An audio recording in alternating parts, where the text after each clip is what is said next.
Now, we come to Psalm 14 here. I wish I could stay with these Psalms longer than I am. Reluctantly leave each one of them, but after all, this is just a 5-year program, and we do have to move along.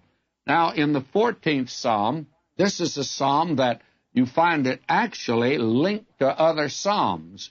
The 12th Psalm, for instance. In that psalm, you'll recall we saw the corruption of the last days.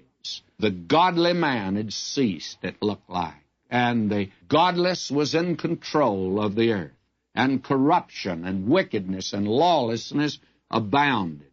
And you may think it's a picture of this day, but actually, if I may use the common colloquialism of the street, you ain't seen nothing yet. Wait till the great tribulation comes. And by the way, I hope you don't see that, because God's church, those that are in the body of believers, just not going through it. He's already said He'll keep them from the hour of trial that's coming on the whole world to try them that dwell on the earth. That's not for the church. He said they'll leave before that time. So we have here the corruption and wickedness of the last days, actually the end of the age, and this psalm certainly sets it before us.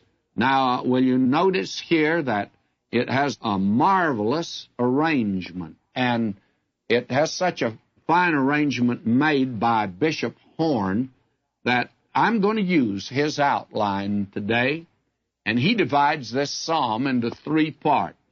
You have the corruption of the world in the first 3 verses, and then you have the second division, the enmity against the people of God. That's verses 4 through 6. And then verse 7, the longing and prayer for salvation.